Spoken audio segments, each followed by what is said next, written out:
Que tipo de porcaria inútil você me deu? Meu pai gritou. E, na frente de 30 convidados segurando taças de champanhe, na noite do aniversário de 55 anos dele, ele me deu um tapa no rosto. Isso aconteceu dentro da casa que eu tinha limpado de joelhos desde o amanhecer. Eu saí correndo pela porta da frente só com uma mochila nas costas e a marca vermelha ardendo na bochecha. Naquele momento eu não fazia ideia, mas aquele tapa seria a última coisa que Gerald Taube faria contra mim. Porque antes da meia-noite eu estaria sentada dentro de um SUV preto, de frente para um estranho que diria 5 palavras capazes de desmontar 18 anos de mentiras. Antes de continuar, se essa história tocar você de verdade, deixa o like e se inscreve no canal. E me conta nos comentários de onde você está assistindo e que horas são aí agora. Meu nome é Hillary.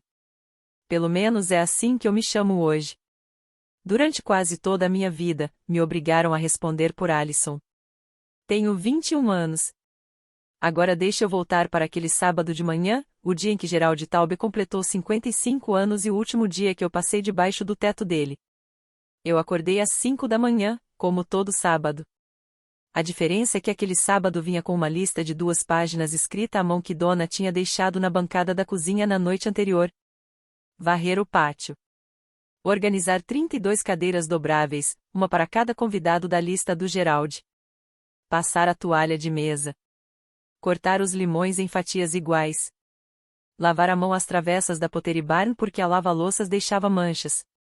A casa ficava num cul-de-sac tranquilo em Rico County, na Virgínia. Uma casa colonial de 4 quartos, com gramado perfeitamente aparado. Gerald pagava alguém para cortar a grama, mas fazia questão de dizer aos vizinhos que era eu quem cuidava de tudo. A mesa de jantar era de carvalho maciço, com lugar para 12 pessoas, polida toda semana por mim. Na bancada, 2 caixas de Cabernet de Napa Valley e um bolo de 3 andares de uma confeitaria que cobrava mais caro pelo fondant que eu ganhava em uma semana inteira. Meu quarto ficava no andar de baixo. Não era o porão reformado, era um depósito ao lado do aquecedor de água. Sem janela. Um colchão de solteiro que Gerald tinha pego na calçada quando eu tinha 9 anos. Um cobertor de lã com cheiro de mofo que nunca saía, não importava quantas vezes eu lavasse. O quarto da Megan ficava no andar de cima. Cama queen, TV de tela plana, penteadeira com espelho cercado por lâmpadas estilo camarim de Hollywood.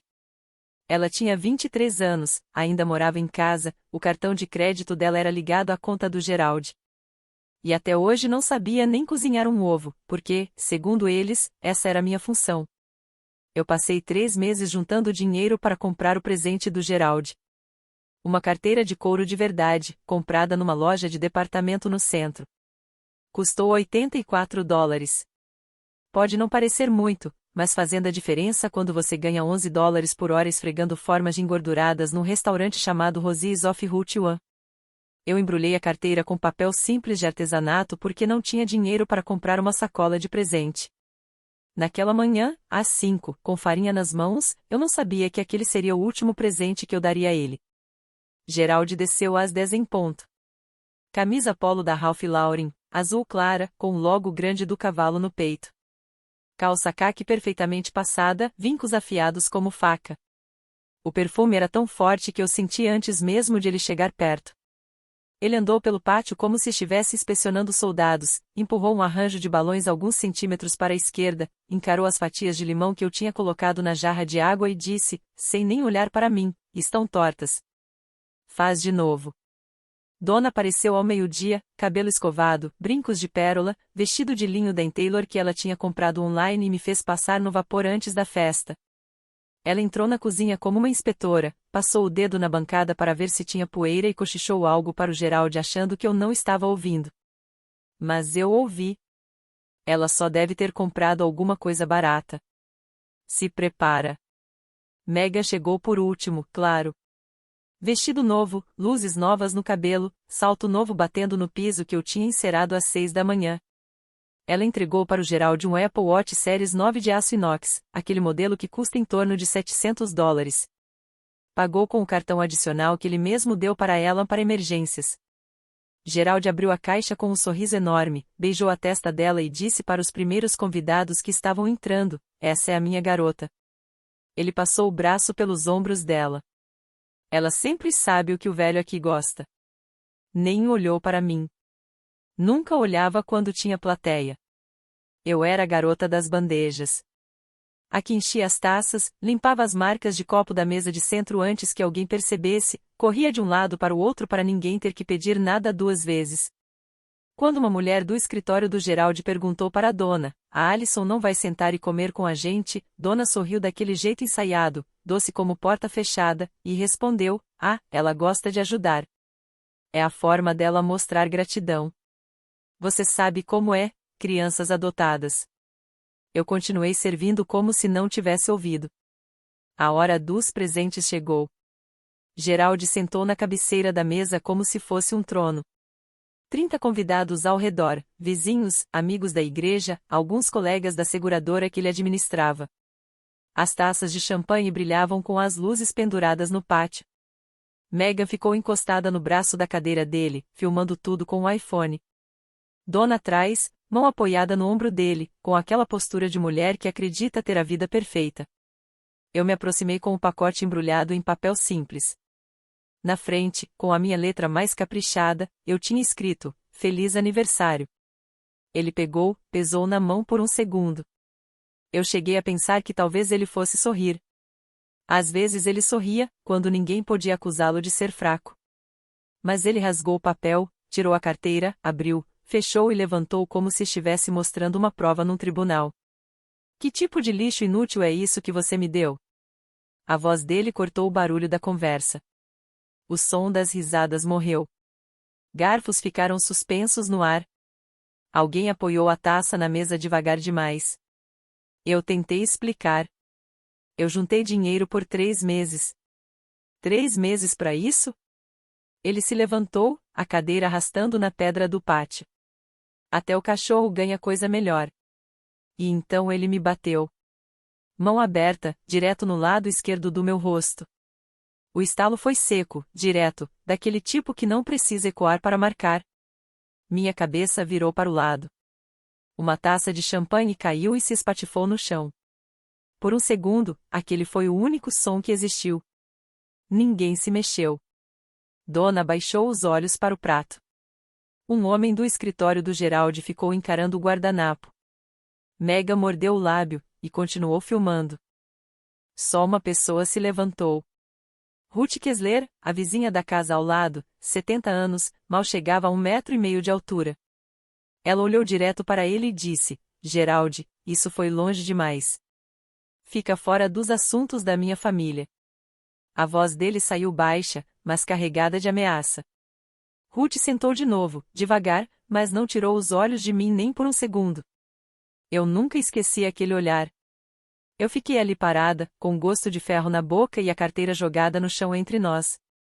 E um pensamento estranho atravessou minha cabeça, aquele tapa vai ser a melhor prova que qualquer advogado poderia querer. Na hora eu não entendi por que pensei nisso. Só horas depois tudo faria sentido. Mas alguma coisa dentro de mim já tinha começado a calcular, a contar, a registrar. Eu não voltei para a festa. Fui direto para o depósito onde eu dormia. Tirei da parede minha mochila da JanSport, azul marinho desbotada, zíper quase arrebentando, a única coisa que tinha sobrado da época da escola. Coloquei dentro o que dava para carregar, 2 camisetas, uma calça jeans sem rasgos, escova de dentes, carregador de celular, e aquele envelope que eu tinha achado no fundo de uma caixa que Geraldi jogou fora na primavera passada. Tinha um logotipo do estado da Virgínia, algo oficial que eu ainda não entendia direito. Peguei também a caixa de sapato escondida debaixo do colchão, onde eu guardava $340 em dinheiro, a maioria notas de 1 e 5, gorjetas do restaurante Rosie's of Route One. Eu escondia porque Geraldi tinha acesso à minha conta bancária e vivia fiscalizando cada centavo. $340. Uma mochila. Um hematoma já ficando roxo no meu rosto. Era tudo o que eu tinha no mundo. Passei pela sala na saída. A festa tinha voltado ao normal. Geraldi ria alto de alguma piada, taça de champanhe na mão, como se nada tivesse acontecido. A carteira não estava mais à vista. Megan mostrava algo no celular para os convidados, provavelmente o vídeo. Dona estava parada na janela. Ela me viu atravessar o jardim da frente. estendeu a mão e fechou a cortina. Ninguém chamou meu nome. Lá fora, o ar de outubro bateu no meu rosto, e a dor na bochecha queimou de novo, como um segundo tapa. Enrico County às 9 da noite é escuro. Não é aquele escuro de cidade grande, com luz acesa em cada esquina. É um escuro de subúrbio, onde os postes ficam longe um do outro e o silêncio entre as casas parece proposital. Eu comecei a andar pela Patterson Avenue sem destino, só com a ideia de ir para longe. A música da festa foi ficando mais baixa atrás de mim. Primeiro virou só batida distante, depois desapareceu completamente. Eu devia ter andado quase 3 quilômetros quando faróis diminuíram a velocidade atrás de mim. Um Cadillac Escalade preto, vidros escuros, placa da Virgínia. O carro parou uns 3 metros à minha frente. A porta traseira abriu. Eu deveria ter corrido. Cada instinto gritava para correr. Mas eu já estava cansada demais de fugir de tudo. Pensei que, talvez, só daquela vez, eu podia parar e ver o que estava vindo na minha direção. Um homem saiu primeiro. Devia ter uns 50 e poucos anos, alto, magro, usando um casaco de lã cinza escuro que depois eu descobriria ser da Brooks Brothers. Não era chamativo, só perfeitamente ajustado, como se tivesse sido feito sob medida. O cabelo castanho já tinha fios prateados. E os olhos, verdes puxando para o mel, bem separados, refletindo a luz do poste. Eram exatamente os mesmos olhos que eu via no espelho do banheiro todas as manhãs. Atrás dele desceu uma mulher mais baixa, ruiva, traços marcantes, segurando uma pasta de couro como se tivesse acabado de sair de um tribunal. Ela manteve certa distância, postura profissional, atenta a cada movimento. As mãos do homem estavam tremendo. Eu conseguia ver, mesmo no escuro, que as mãos dele tremiam. Desculpa se eu te assustei, ele disse. A voz falhou na segunda palavra. Meu nome é Richard Whitford, e eu acredito que sou seu pai biológico. Eu dei um passo para trás até bater os ombros no poste de uma caixa de correio. Isso não é possível. Me disseram que meus pais biológicos não me quiseram. Te disseram errado. Ele colocou a mão dentro do casaco e tirou uma fotografia pequena, com as pontas gastas, como se tivesse sido manuseada 1000 vezes. Era a imagem de uma mulher segurando uma criança no colo. A mulher tinha cabelo ruivo acobreado, maçãs do rosto iguais às minhas e um sorriso levemente torto para a esquerda. A criança tinha olhos verde avelã. O nome dela era Catherine, ele disse. Ela era sua mãe? Morreu num acidente de carro quando você tinha 2 anos. E desde aquele dia eu procuro você. Eu olhei para a foto, depois para ele, depois para a foto de novo. A mulher tinha a mesma boca que eu. A mesma inclinação de cabeça. Olhar para aquela imagem foi como finalmente encontrar uma palavra que você passou a vida inteira tentando lembrar. A mulher ruiva deu um passo à frente. Meu nome é Margaret Hale. Sou advogada do Sr. Whitford, especializada em direito de família. Não estamos aqui para te forçar a nada. Acompanhamos sua situação por meios legais há alguns meses. Hoje à noite, quando nossos investigadores viram você sair da casa, decidimos nos aproximar. Vocês estavam observando a casa? Ela assentiu. A festa de aniversário, muitos convidados. Era a oportunidade mais segura para confirmar sua identidade visualmente. Ela fez uma pausa. Nós também vimos você sair correndo. Sem perceber, levei a mão ao rosto. O hematoma latejava sob meus dedos. Richard olhou para a marca na minha bochecha e algo dentro dos olhos dele se quebrou em silêncio. Nós nos sentamos no banco de trás do Cadillac Escalade.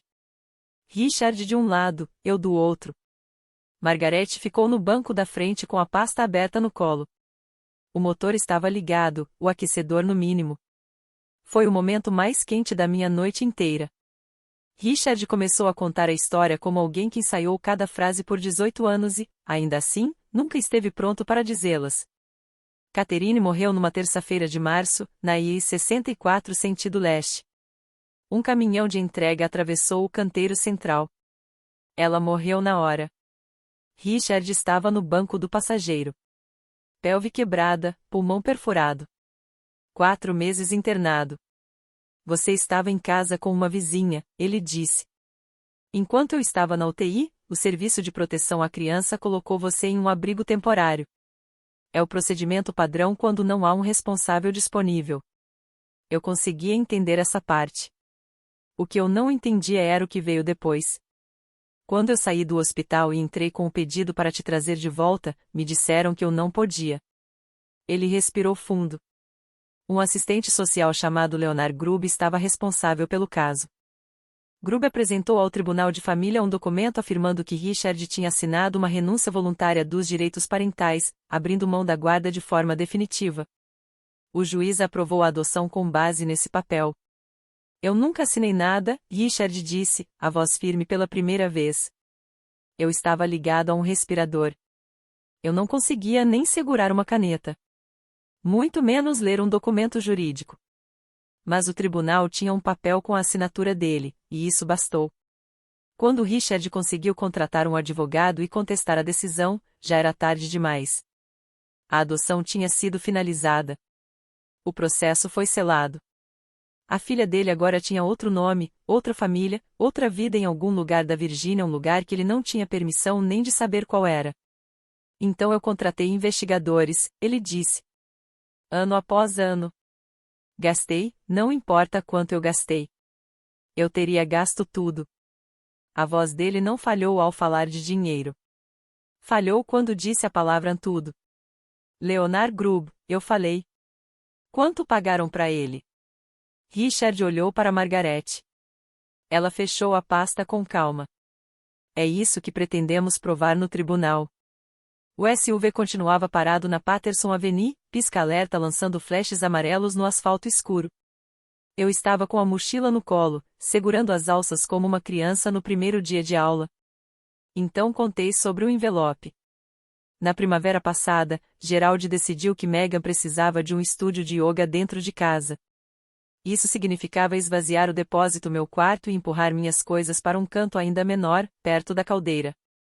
Ele jogou quase tudo que era meu dentro de um saco de lixo e deixou na calçada. Eu revirei o saco antes que o caminhão passasse, porque quando nada do que você tem é realmente seu, você aprende a conferir e salvar o que der. No fundo de uma caixa de papelão úmida, embaixo de boletins antigos e de um saco com roupas de bebê, encontrei um envelope pardo com aparência oficial. No remetente havia um selo e o nome Virginia Department of Social Services. Dentro, um único documento parcialmente coberto por tarjas pretas. No topo, o título dizia Title 4E Adoption Assistance Monthly Disbursement Summary. E logo acima, em fonte simples de governo, estava escrito, Alison G. Talbot. Eu não sabia o que era Title 4E. Não sabia o que significava Disbursement Summary. Mas sabia que meu nome estava num documento do governo que Gerald nunca tinha me mostrado. Então dobrei o papel e coloquei na mochila. Eu carreguei aquilo por 6 meses sem entender exatamente por quê. Agora eu tirei o envelope e entreguei para Margaret. Ela abriu sob a luz interna do carro. Eu observei a expressão dela mudar não de forma exagerada, mas como o rosto de alguém numa mesa de pôquer quando a última carta vira. Este é o registro do subsídio de adoção, ela disse. O estado da Virgínia vem pagando a Gerald e Dona Talbot cerca de $810 por mês para sua manutenção, durante 18 anos. Ela fez uma pausa e me encarou. Isso dá aproximadamente $175 mil. Quanto desse valor chegou até você?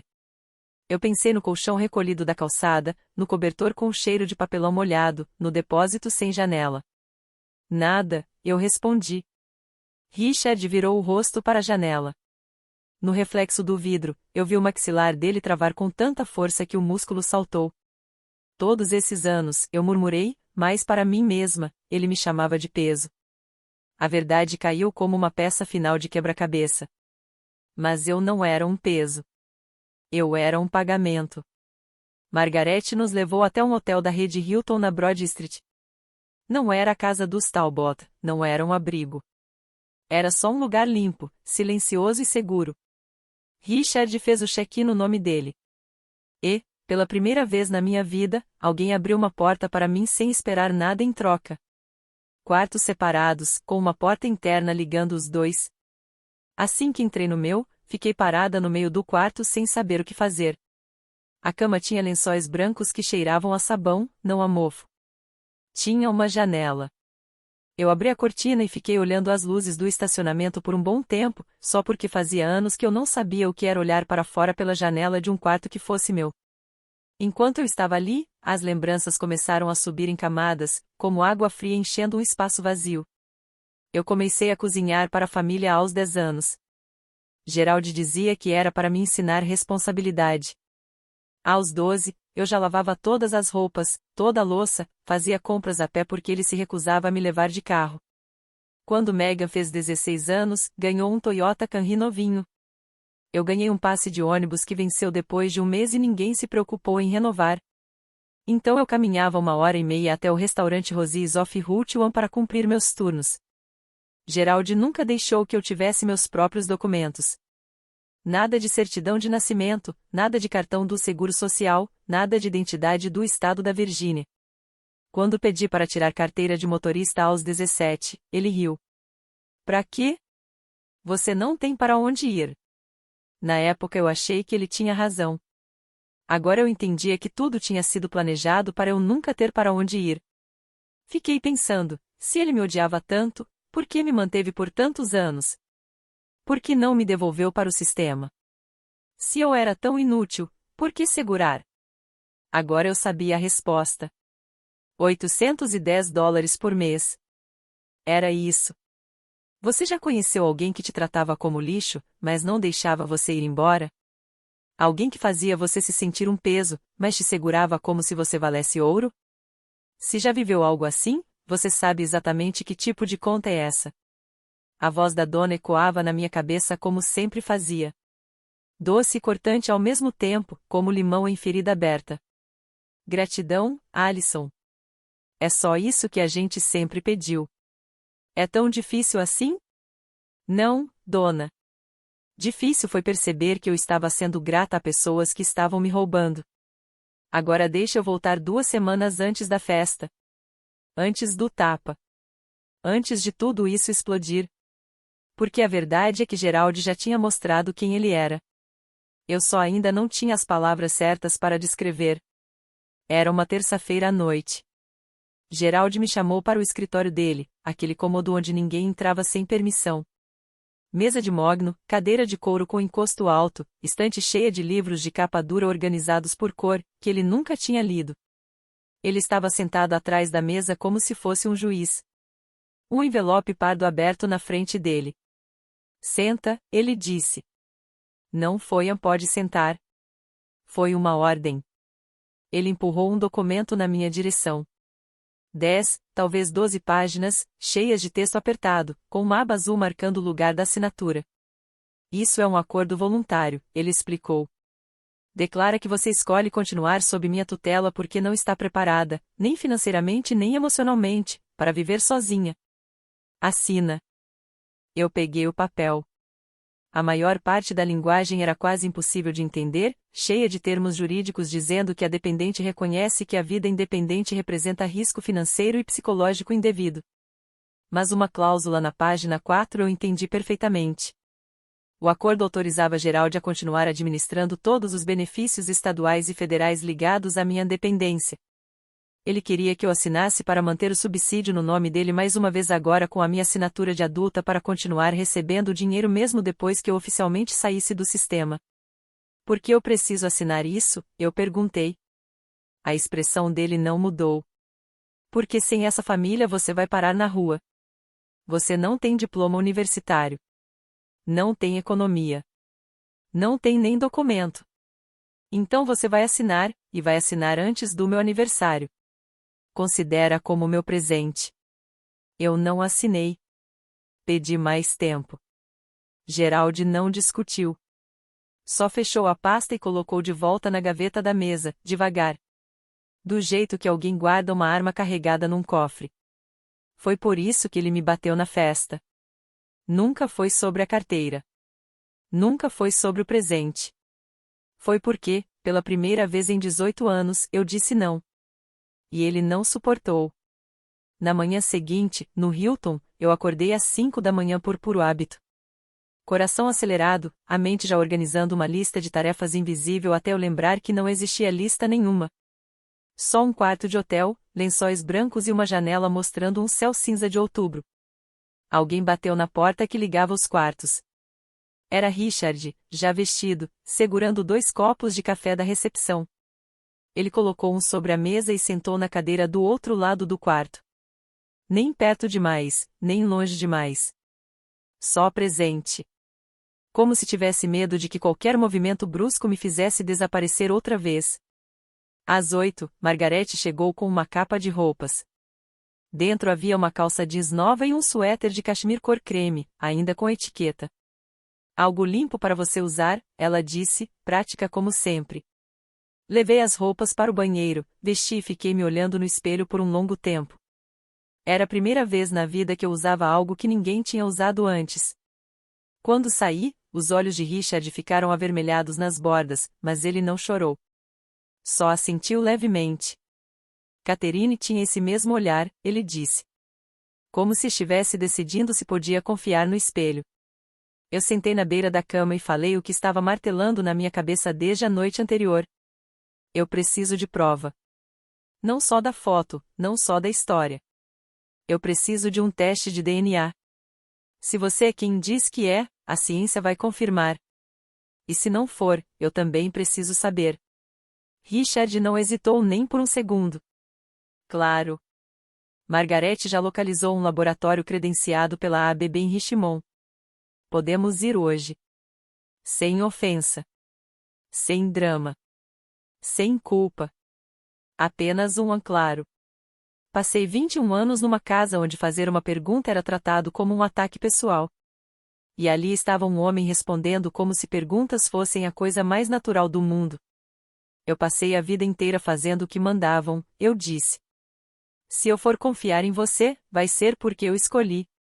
Não porque não tenho outra opção. Richard pousou o café na mesa. É exatamente assim que deve ser.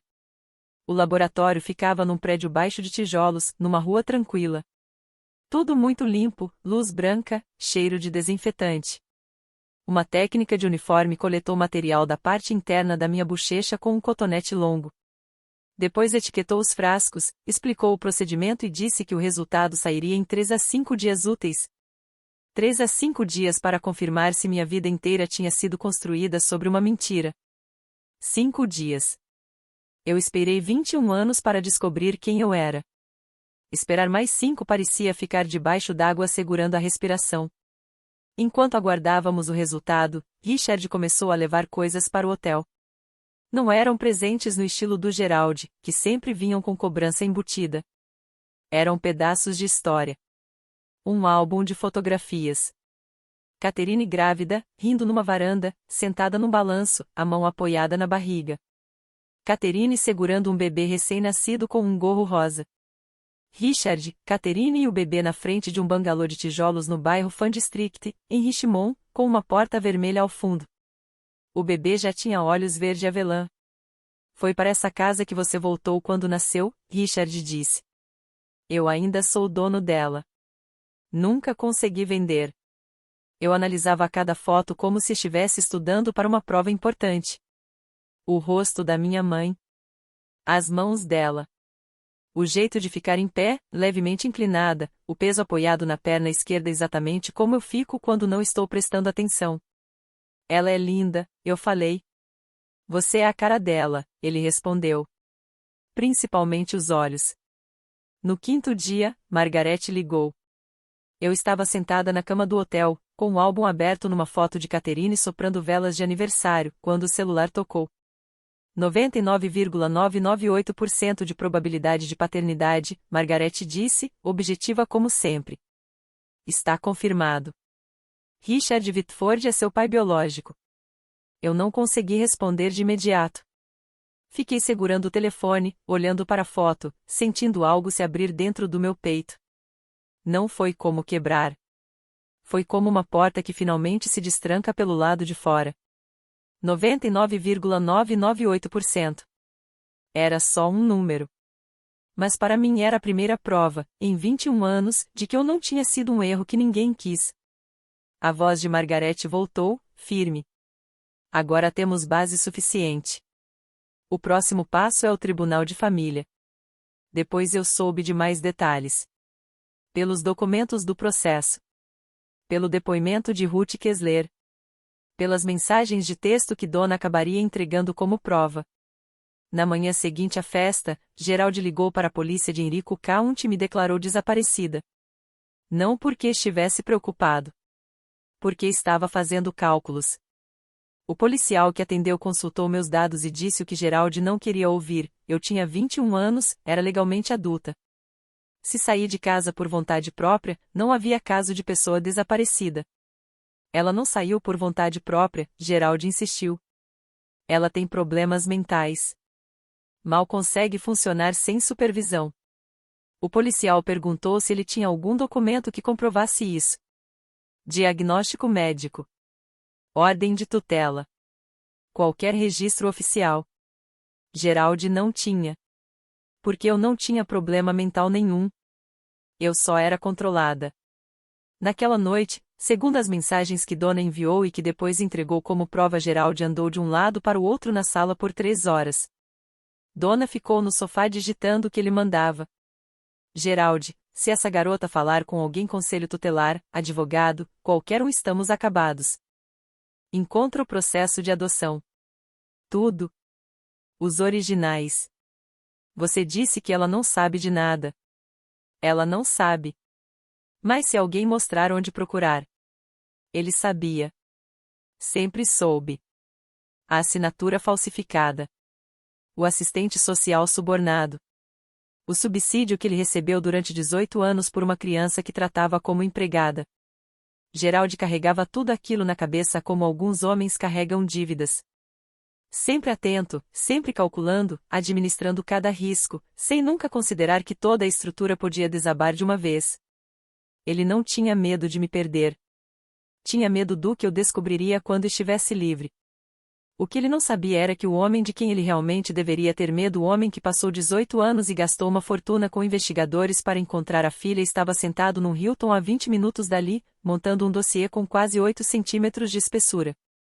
Margaret espalhou os documentos sobre a mesa do hotel como um cirurgião organizando instrumentos antes da operação. Eu já tinha visto parte daquelas provas, mas dessa vez elas pareciam afiadas. Olha isso, ela disse, deslizando uma cópia na minha direção. Era o termo de renúncia voluntária dos direitos parentais, datado de outubro de 2005. Na parte de baixo, uma assinatura, Richard A. Whitford. Letra firme, inclinada levemente para frente.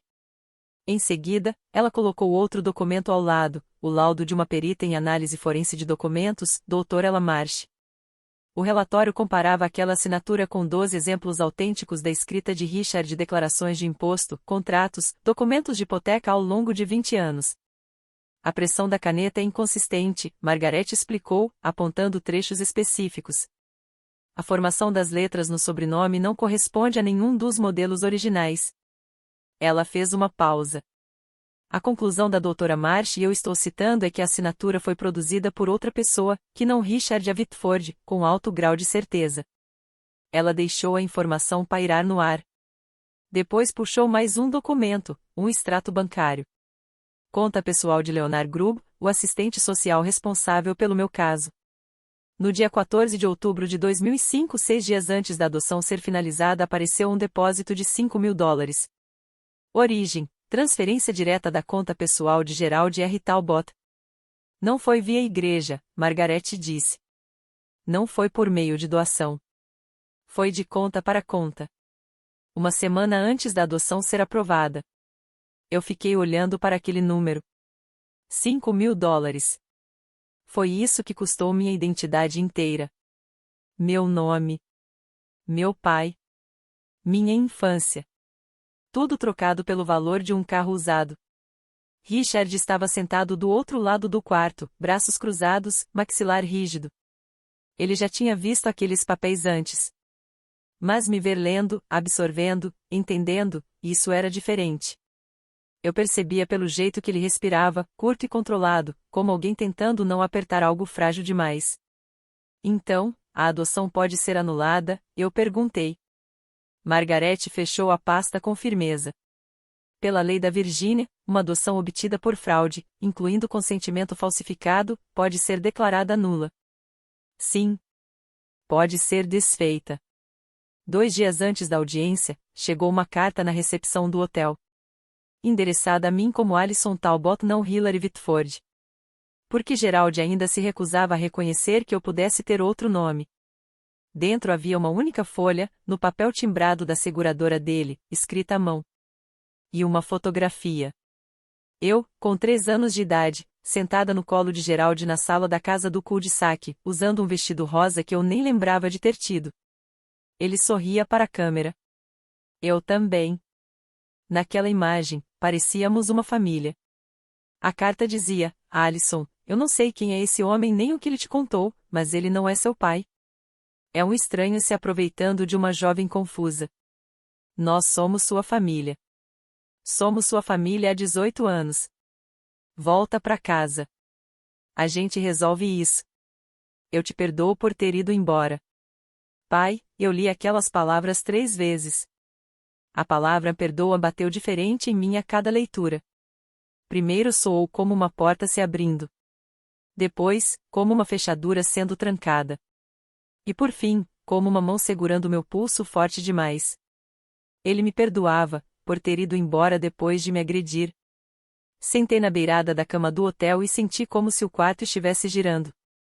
18 anos de manipulação não desaparecem só porque um teste de DNA aponta 99,998%. Dentro de mim, aquela voz antiga, que me acompanha desde criança, começou a sussurrar: e se o Gerald estiver certo?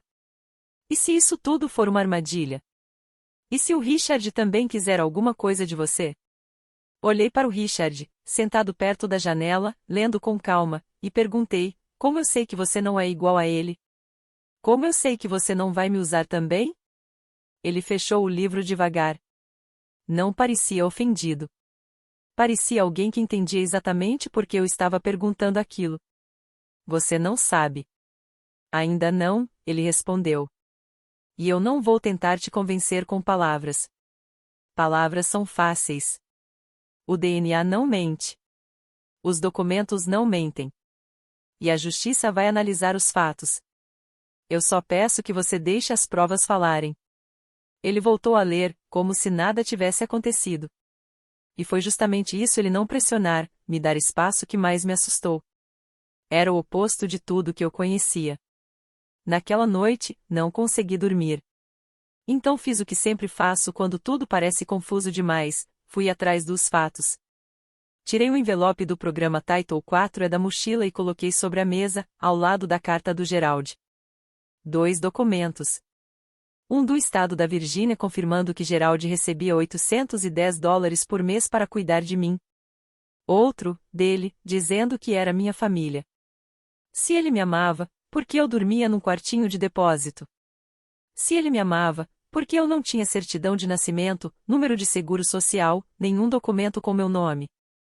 Se ele me amava, por que tentou me fazer assinar uma extensão de tutela que garantia a continuação do benefício financeiro, e não a minha segurança? A resposta estava nos números. Sempre esteve. Gerald não me amava. Ele me cobrava. Liguei para Margarete às 23 horas. Ela atendeu no segundo toque. Acho que já esperava a minha ligação. Eu vou levar isso para a justiça, falei. Não porque eu confie totalmente no Richard. Ainda não. Mas porque eu mereço saber a verdade. Eu conquistei esse direito. É só isso que precisamos, ela respondeu. Na tarde seguinte, Derek Simons apareceu no hotel. Tinha uns 40 e poucos anos, expressão séria, postura firme. Era assistente social do Departamento de Serviços Sociais da Virgínia e estava responsável por analisar o pedido do Richard. Ele perguntou como tinha sido minha vida enquanto eu crescia. Falei do quarto improvisado, das tarefas excessivas, da falta de documentos, do isolamento. Ele anotou tudo num caderno pequeno, sem interromper. Quando terminei, ele não disse sinto muito nem deve ter sido difícil. Ele disse: o que você está descrevendo, se for confirmado pelos registros, caracteriza negligência. E a parte financeira pode configurar uso indevido de recursos destinados à assistência de adoção. Naquele momento, pela primeira vez, não parecia só dor. Parecia um caso. E casos têm provas. Então ele olhou para mim e acrescentou, mais baixo, não se trata apenas de sua adoção ser fraudulenta, senhorita Whitford. Trata-se de um sistema que deveria te proteger e falhou. Enquanto Derek saía, eu me disse, não estou escolhendo o Richard em vez do Gerald. Estou escolhendo a verdade em vez da mentira em que vivi todos esses anos. Eu não presenciei essa parte pessoalmente. Ela veio à tona depois, aos poucos, através do depoimento da dona e das mensagens que ela entregou como prova. Mas vou contar do jeito que aconteceu, porque você precisa entender quem Gerald achava que estava enfrentando naquele tribunal. Na noite anterior à audiência, Gerald estava sentado à mesa de jantar, à mesma mesa de carvalho que eu polia toda semana há 18 anos, ensaiando seu depoimento com o advogado dele. Não era do nível da Margarete, mas um advogado qualquer de um escritório em shopping, que cobrava por meia hora e nunca tinha lidado com fraude em adoção na vida. Tenho toda a papelada, Gerald dizia. Assinada, carimbada, reconhecida pelo tribunal. Sou membro da First Baptists há 22 anos. Treino a liga infantil. Todo mundo aqui sabe quem eu sou. Dona, sentada à sua frente, ousou questionar, e um envelope do subsídio? E se perguntarem sobre o dinheiro? Gerald não levantou os olhos. Ninguém audita isso. Estamos tranquilos. Megan passou pelo corredor a caminho da cozinha e perguntou, com a voz entediada, desinteressada do jeito de quem acha que seu maior problema é a internet lenta, se a Alison não voltar, posso transformar o quarto dela em closet? Gerald também não respondeu. Ele já estava ensaiando mentalmente sua declaração inicial, aquela em que se colocaria diante do juiz como um homem generoso e temente a Deus, que acolheu uma criança que ninguém mais queria. Ele não sabia que o juiz teria diante de si um dossiê de 8 centímetros de espessura, cheio de assinaturas forjadas, registros de suborno e um laudo de perito forense. Ele não sabia que a garota que ele criou para permanecer em silêncio finalmente encontraria sua voz. Ele não sabia que o homem sentado do outro lado do tribunal seria o pai cujo nome alguém havia falsificado há 18 anos. Gerald entrou naquele tribunal como um homem que nunca tinha perdido. Estava prestes a aprender o que perder realmente significava. Na manhã da audiência, Margarete transformou a sala de conferências do hotel em uma sala de guerra. Reservou uma mesa para 6 pessoas e a cobriu com 5 pilhas de documentos, cada uma sinalizada com abas coloridas. Eu sentei em uma das extremidades, com uma xícara de café esfriando nas mãos, enquanto ela me guiava pelo caso do jeito que um general orienta seus oficiais antes da batalha, calma, precisa, sem deixar nada ao acaso. Primeira pilha, disse ela, batendo levemente na primeira série de documentos. Resultados do DNA. Laboratório credenciado AAB. Cadeia de custódia documentada. 99,998% de probabilidade. Irrefutável. Segunda pilha, análise forense da escrita da doutora Elaine Marsh. A assinatura no formulário de renúncia não é do Richard. O relatório tem 46 páginas, mas a conclusão é uma frase. Terceira pilha, registros financeiros obtidos através da nossa petição ao Departamento de Serviços Sociais da Virgínia. Gerald e Dona Talbot receberam $810 por mês pelo programa Title IV de assistência à adoção, durante aproximadamente 216 meses. Total, $174.960. A avaliação de Derek Simons confirma que os fundos não foram usados para seu bem-estar. Quarta pilha, o relatório completo de Derek. Constatações de negligência infantil. Nenhum registro médico após os 14 anos. Nenhum documento de identificação pessoal em sua posse. Condições de vida incompatíveis com o propósito da assistência à adoção. Quinta pilha, ela fez uma pausa. Declaração juramentada de Ruth Kessler, sua antiga vizinha. Ela concordou em testemunhar que presenciou padrões contínuos de tratamento desigual e que viu pessoalmente Gerald te agredir na festa de aniversário. Ruth, 70 anos, 1,52 metros, a única pessoa naquele quintal que se levantou. Eu não falava com ela desde aquela noite, mas ela tinha conversado com a Margarete, e não hesitou. Preciso falar alguma coisa no tribunal? Perguntei. Margarete me olhou. Só se você quiser. A papelada fala por si.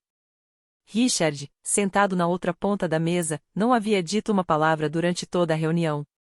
Agora falou apenas uma vez, aconteça o que acontecer lá dentro, você já venceu. Você é livre. Olhei para as 5 pilhas na mesa.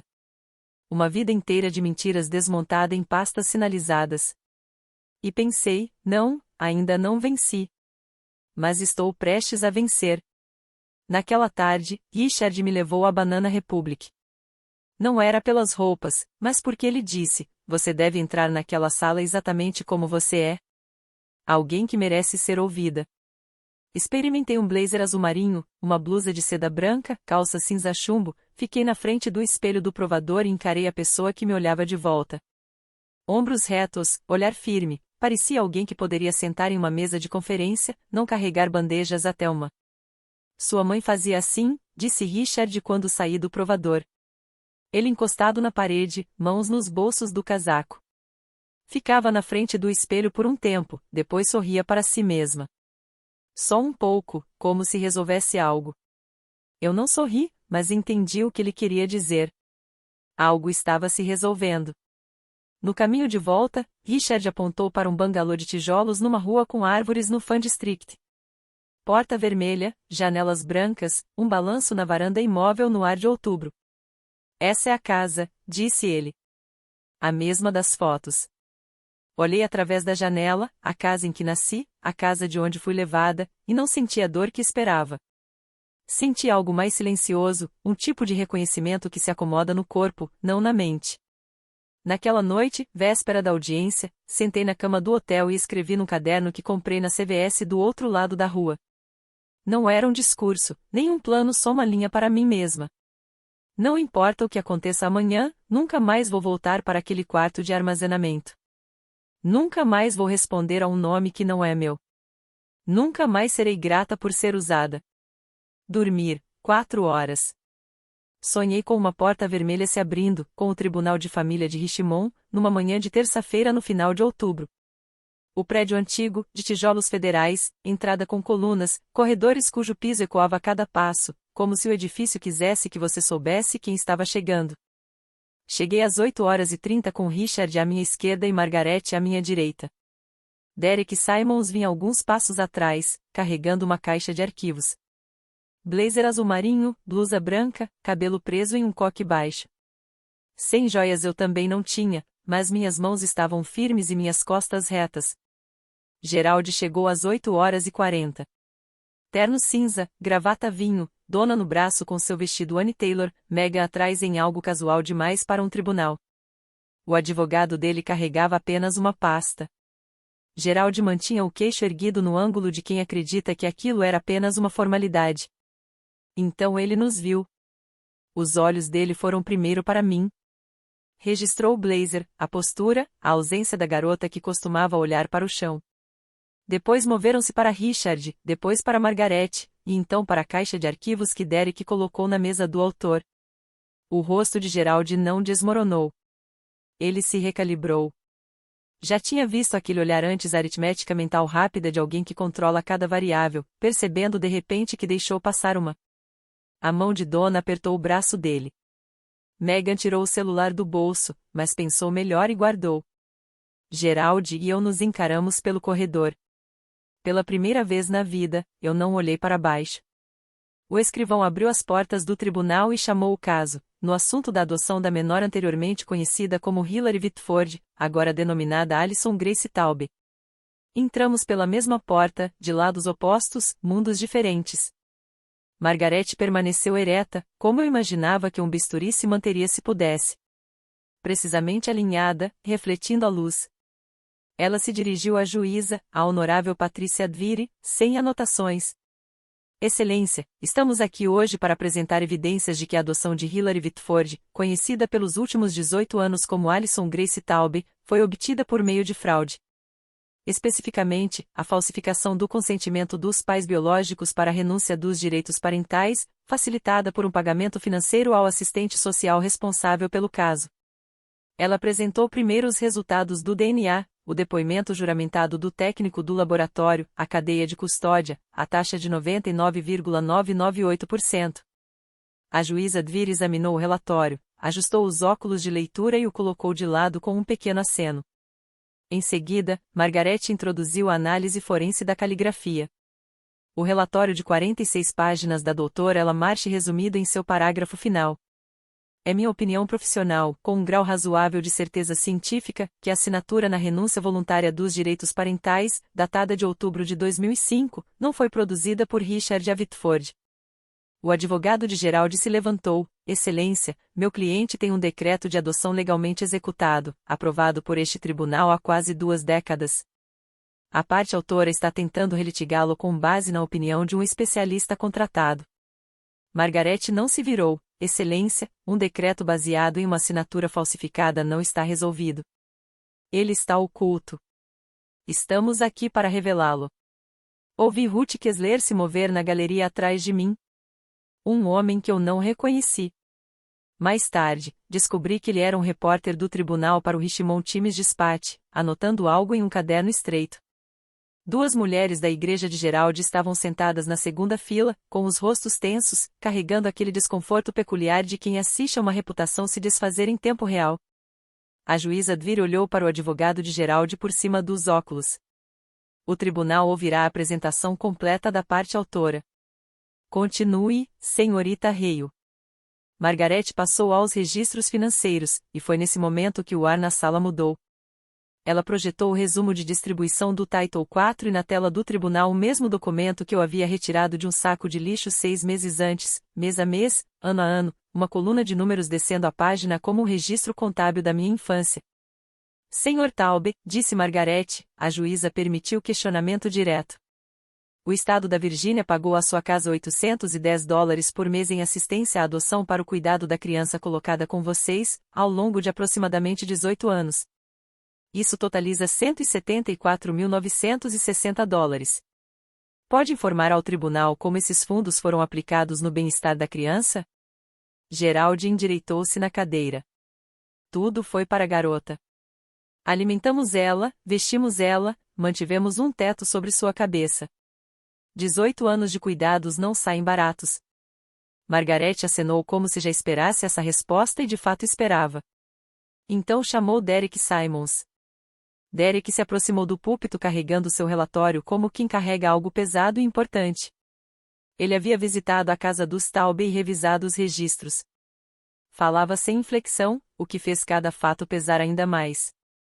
O espaço de vida da criança era uma área de armazenamento convertida, próxima ao aquecedor da casa, aproximadamente 5,5 metros quadrados, sem janela externa, sem armário.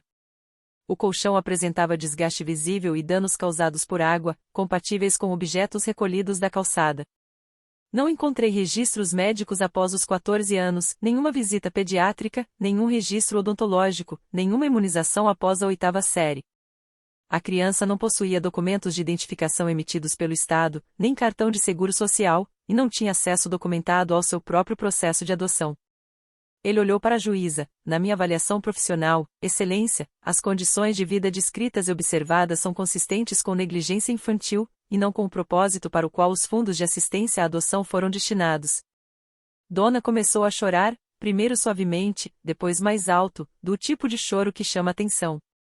Gerald apertou sua mão e fechou o queixo, projetando a imagem de um marido protegendo a esposa frágil de acusações injustas.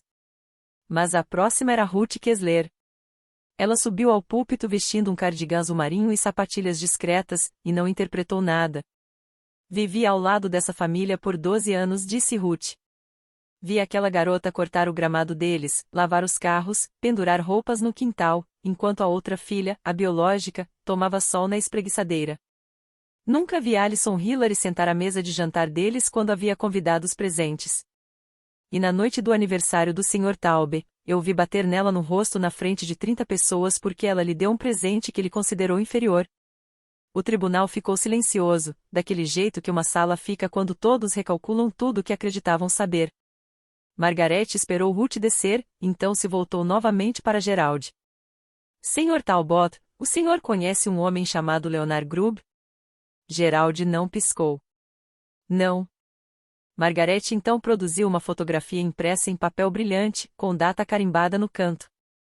2 homens em pé em uma mesa dobrável em um evento ao ar livre. Um deles era Gerald, 10 anos mais jovem, usando camisa polo e segurando um prato de papel. O outro era um homem magro, de óculos, com um cordão do DSS da Virgínia no pescoço. A foto foi tirada no piquenique comunitário da First Baptist Church, em junho de 2004. Margaret disse: um ano antes da adoção ser finalizada, o homem ao seu lado é Leonard Grubb, o assistente social responsável pelo caso de Hilary Whitford. O senhor ainda afirma que não o conhece? O maxilar de Gerald se moveu. Posso ter cruzado com ele rapidamente. Eventos da igreja são grandes. Não lembro de todos os rostos. Você se lembra bem o suficiente para enviar $5.000 a ele. Margaret colocou o extrato bancário no projetor. Conta corrente pessoal de Gerald. 14 de outubro de 2005. Transferência eletrônica. Destinatário: Leonard M. Grubb. Pode explicar esse pagamento?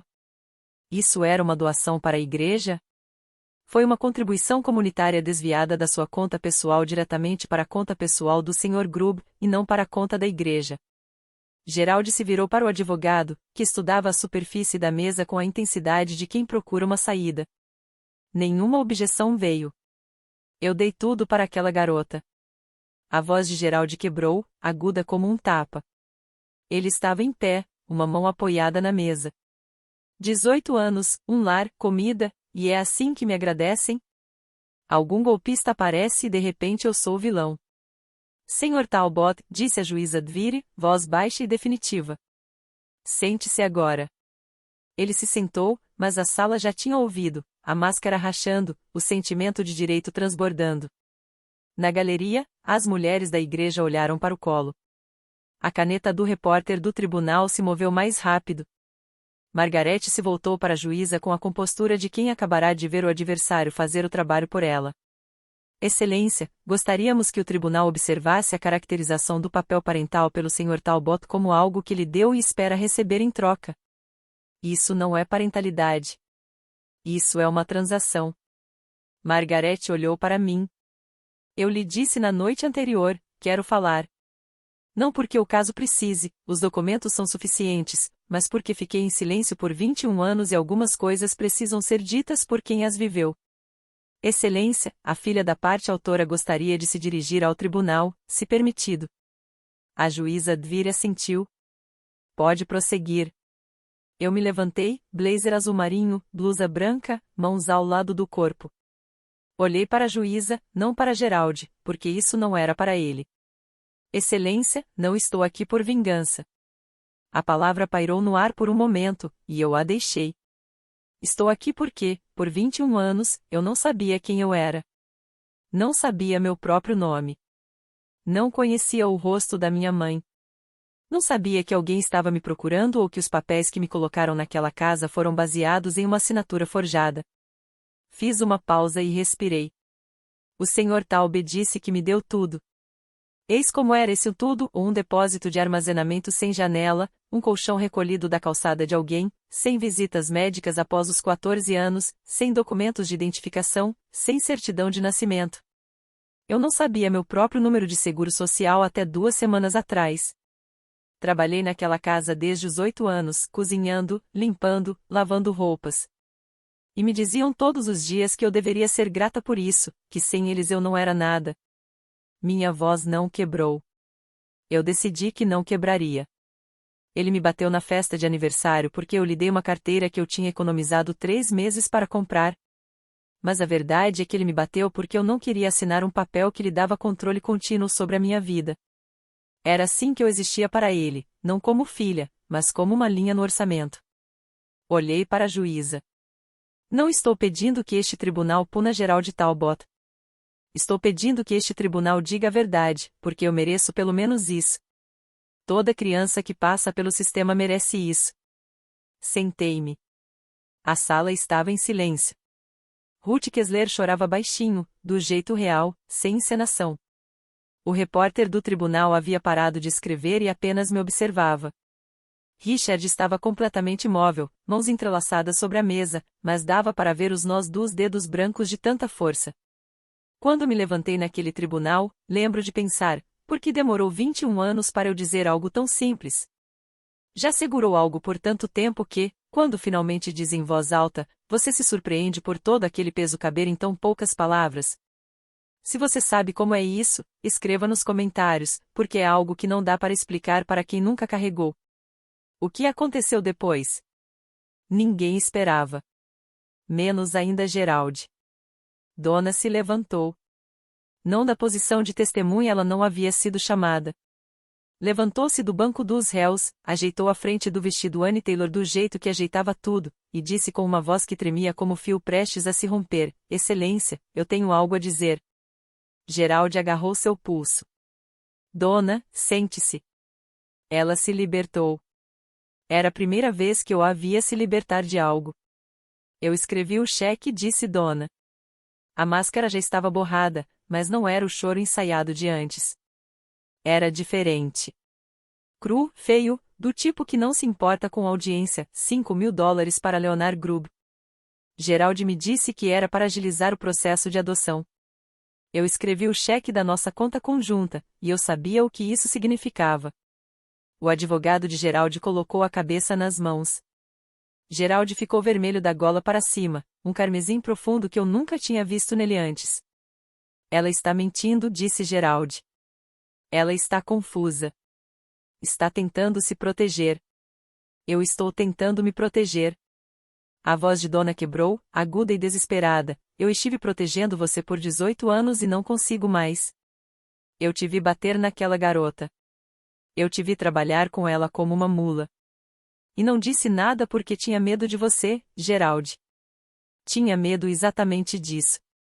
A juíza Dviri deixou que ela terminasse. O tribunal estava tão silencioso que dava para ouvir o zumbido das luzes fluorescentes acima. Mega estava congelada na galeria, com o celular no colo, boca aberta. Sr. Talbot, disse a juíza, e a voz dela carregava o peso de alguém que já viu muito e ainda é capaz de se escandalizar. Mais um acesso de raiva, e eu vou considerá-lo em desacato. Gerald ficou imóvel como pedra, e pela primeira vez na minha vida, eu o vi com medo. A juíza Dviri levou 12 minutos para revisar os documentos finais. 12 minutos? Sei porque fiquei olhando para o relógio da parede do tribunal, aquele antigo analógico com ponteiro de segundos que marca cada tic-tac, e contei cada volta. Quando ela ergueu o olhar, não se dirigiu a Gerald primeiro. Ela falou comigo, Sra. Whitford. E usarei esse nome agora, porque as provas apresentadas a este tribunal o exigem.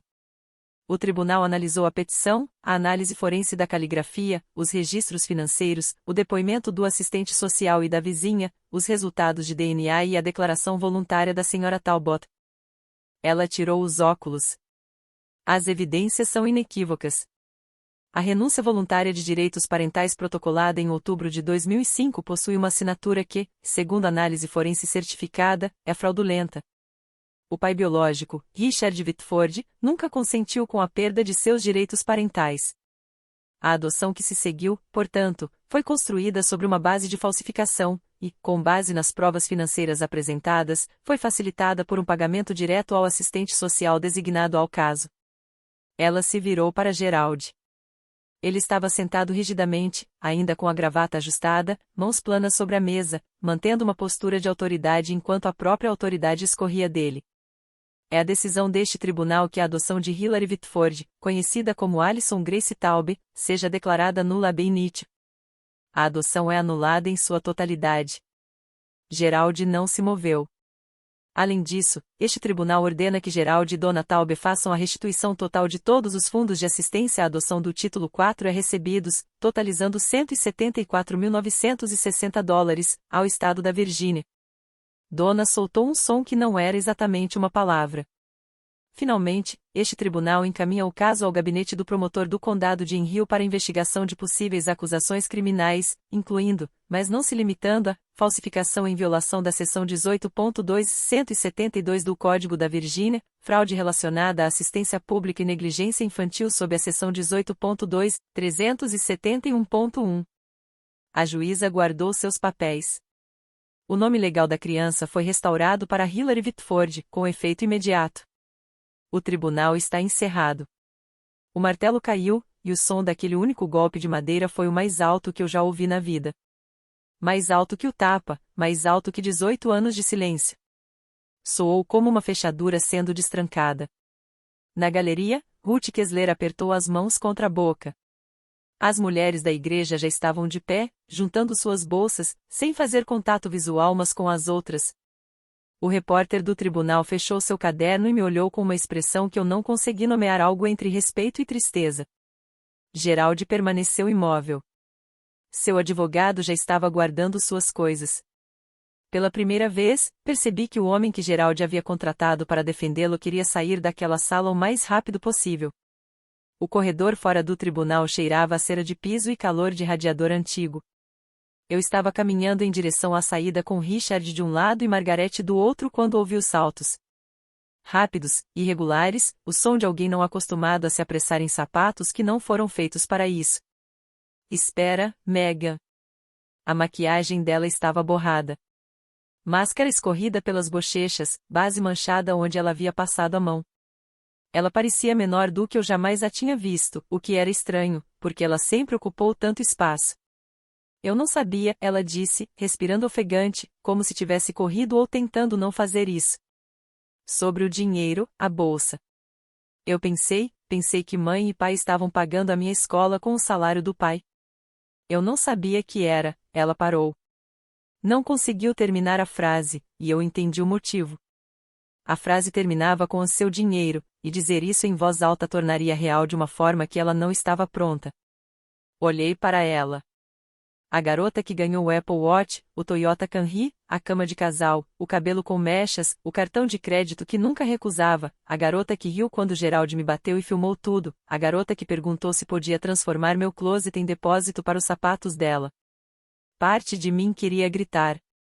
Parte de mim queria ir embora sem dizer nada. Mas o que senti ali, no corredor do tribunal, com meu nome legal restaurado e meu verdadeiro pai ao meu lado, não foi raiva. Foi clareza. Espero que você descubra quem você é sem o dinheiro dele, Megan, eu disse. Eu realmente espero, mas essa é a sua jornada, não a minha.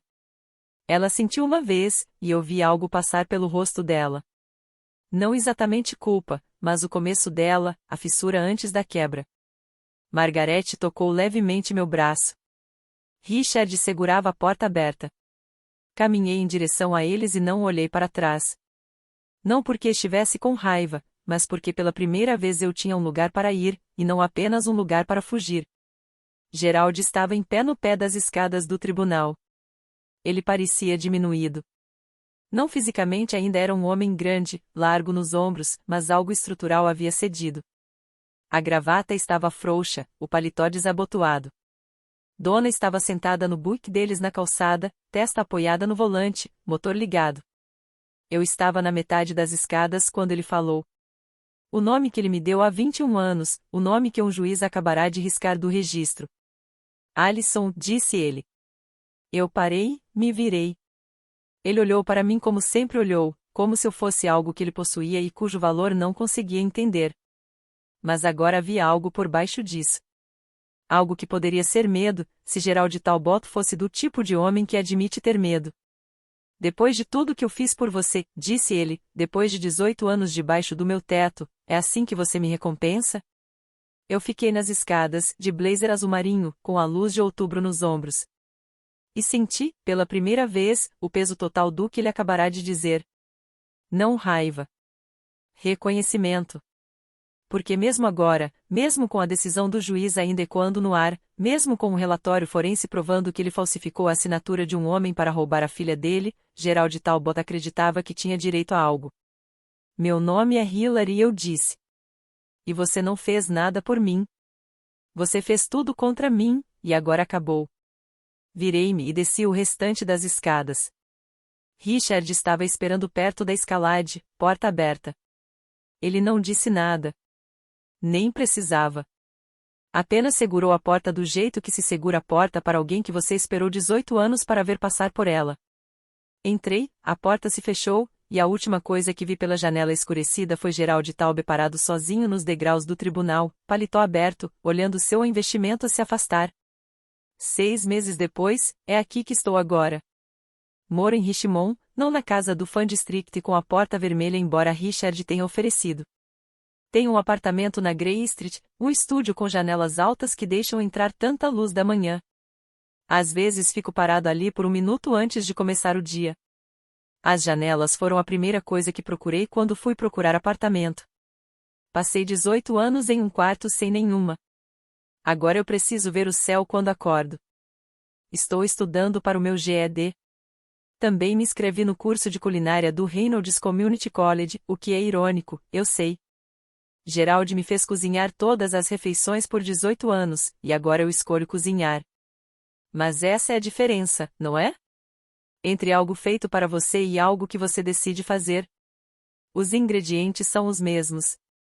O significado é totalmente diferente. Richard e eu jantamos todo domingo no bangalô. Ele não é um grande cozinheiro. Sua especialidade é salmão passado e pão de alho levemente queimado, mas ele mesmo prepara. E ainda coloca a mesa para 2. Ele me pergunta sobre minha semana e escuta a resposta. Não somos perfeitos. Há silêncios estranhos. Há momentos em que nenhum de nós sabe o que dizer, porque não se recuperam 18 anos roubados só com um jantar. Mas ele está lá todo domingo, sem falta. Quanto aos Talbets, Gerald e Donna guardam julgamento. Falsificação, fraude, negligência infantil. A casa em Rio County está sob uma segunda hipoteca para cobrir o pagamento da restituição. Gerald foi solicitado a renunciar à sua posição no Conselho de Diáconos da First Baptist. Ele não saiu silenciosamente. Donna, que cooperou com a investigação, pode ter sua acusação reduzida. Megan foi morar com uma tia em Fredericksburg e conseguiu um emprego em uma loja de varejo, o primeiro emprego que ela já teve. Eu vou à terapia todas as quintas-feiras. Uma mulher chamada Doutora Torres, que tem um pequeno escritório com uma planta de vaso e não me diz como sentir. Ela apenas faz perguntas e me deixa encontrar minhas próprias respostas, o que, depois de 21 anos sendo dito que pensar, parece aprender uma nova língua. A cura não acontece da noite para o dia. Algumas manhãs ainda acordo às 5 da manhã, coração acelerado, já catalogando mentalmente tarefas que não existem mais. Mas então abro as cortinas, vejo o céu e lembro onde estou. Quero deixar algo claro antes de terminar. Esta história não é sobre vingança. Eu sei que pode parecer assim o tribunal, a sentença, a ordem de restituição, as acusações criminais, mas vingança seria querer que Gerald sofresse do mesmo jeito que eu sofri, e eu não quero isso. Eu quero que ele seja responsabilizado. São coisas diferentes. Vingança é um fogo que você acende na esperança de que queime outra pessoa. Responsabilização é apenas acender a luz para que todos vejam o que já estava lá. Se você está em uma família onde você é tolerado em vez de amado, onde sua presença é suportada, e não valorizada, onde te ensinaram que gratidão significa silêncio e obediência significa sobrevivência, eu quero que você ouça isso, você não é o problema. Nunca foi. As pessoas que te fizeram sentir um peso estavam carregando suas próprias dívidas e colocaram esse peso sobre você porque você era pequeno o suficiente para aceitá-lo. Você merece conhecer seu próprio nome. Família não é papelada. Não é decreto judicial, não é processo de adoção, não é assinatura forjada ou algo do tipo. Família é a pessoa que se senta com você enquanto você aprende a confiar de novo. A pessoa que diz claro quando você pede provas em vez de fé. A pessoa que segura a porta e não pede para você ser grata por isso. No último domingo, Richard e eu estávamos na varanda do bangalô na Fan District Street, aquele com a porta vermelha. Ele bebia café. Eu lia. Nenhum de nós falava, e era o silêncio mais confortável que já conheci. Em um momento, ele olhou para mim e disse: "Estou feliz que você está aqui." E eu respondi: "Eu também." Meu nome é Hilary Whitford e, pela primeira vez na vida, eu sei exatamente quem eu sou. Obrigada por ter ficado até o fim. Se esta história fez você sentir algo raiva, alívio, reconhecimento ou apenas aquela compreensão silenciosa de que você também já esteve em um lugar assim, escreva nos comentários. Eu leio todos. E se você quiser saber o que aconteceu com uma mulher que foi expulsa da casa dos sogros na véspera de Natal, essa história está na descrição abaixo. Clique lá. Prometo que não vai se arrepender. Até a próxima, cuidem de si mesmos. E se alguém ainda está dizendo que você deve ser grata por ter sido maltratada, você tem permissão para parar de ouvir.